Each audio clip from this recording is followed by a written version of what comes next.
राधे राधे। राधे राधे। आज की वीडियो में आप देखेंगे घर पर विनायक जी का विसर्जन कैसे किया जाता है। तो उससे पहले हम जानते हैं विनायक जी की घर पर आने से लेकर के विसर्जन तक की यात्रा, जो कि एक आध्यात्मिक प्रक्रिया है जिसमें सबसे पहले विनायक जी की स्थापना की जाती है, फिर उनका नियमित रूप से पूजन और आरती होती है। अंतिम दिन गणपति जी बप्पा को घर से विदा किया जाता है, जिसके बाद विसर्जन की रस्म पूरी की जाती है। यह विसर्जन विनायक जी की कैलाश पर्वत पर वापस जाने की यात्रा को दिखाता है और यह माना जाता है कि वे अगले साल फिर आएंगे। घर पर विसर्जन करने के लिए इको फ्रेंडली विनायक जी लाएं या फिर घर पर ही बनाएं। घर में विनायक जी की मूर्ति स्थापित करने से पहले जगह को गंगा जल से शुद्ध करें और एक पवित्र चौकी या लाल पीले कपड़े से मंडप तैयार करें। फिर विनायक जी की मूर्ति को स्थापित करें, उनका स्वागत करें और विनायक चतुर्थी के दिन व्रत का संकल्प भी ले सकते हैं। हर दिन गणेश जी की पूजा करें, उन्हें भोग लगाएं, दोनों समय भोग लगाएं और दोनों समय आरती करें। गम गणपतिये नमः जैसे मंत्रों का जाप करें। विनायक जी से घर की सुख समृद्धि के लिए प्रार्थना करें। विनायक जी को प्रिय फल और मोदक का भोग लगाएं। किसी एक अच्छे दिन को देख करके विनायक जी को यथा सामर्थ्य 56 भोग लगाएं। 5 या 7 दुर्वा घास को बांध करके गजानन जी के समीप रखें। और अब बारी आती है विसर्जन की। अंतिम पूजा उत्तरण पूजा। विसर्जन से पहले पंचोपचार पूजन करें, जिसमें धन, अक्षत, पुष्प, धूप और दीप से गणपति जी को भोग लगाएं।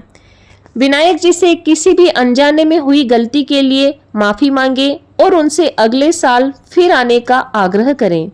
आरती करने के बाद उनसे घर में रिद्धि सिद्धि और गणेश जी के प्रभाव बने रहने की प्रार्थना करें।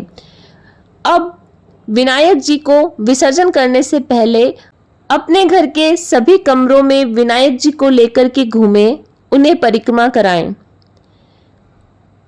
फिर उन्हें हाथ जोड़ें और 10 दिन में हुई भूल चूक की माफी मांगी। जाने अनजाने में आपकी सेवा में कोई कमी रह गई हो तो हमें माफ कीजिए, इस तरह से प्रार्थना करें। फिर आती है बारी विसर्जन की। विसर्जन स्थल पर आकर एक बार पुनः विनायक जी की पूजा और आरती करें।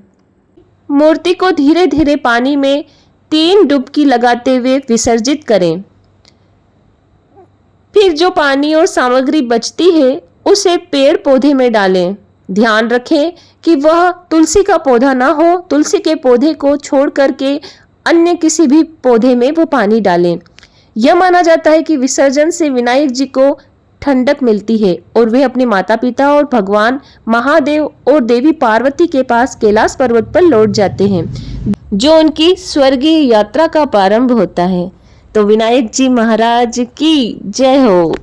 तो इस तरह से विनायक जी की स्थापना से लेकर के विसर्जन तक की प्रक्रिया संपूर्ण हुई। धन्यवाद। यदि आपने हमारे चैनल को सब्सक्राइब नहीं किया है तो जल्दी से सब्सक्राइब कर दीजिए। तो प्लीज वीडियो को लाइक कीजिए। हम फिर मिलेंगे, तब तक के लिए बने रहिएगा हमारे साथ। हम फिर मिलेंगे एक नई वीडियो के साथ। Bye bye.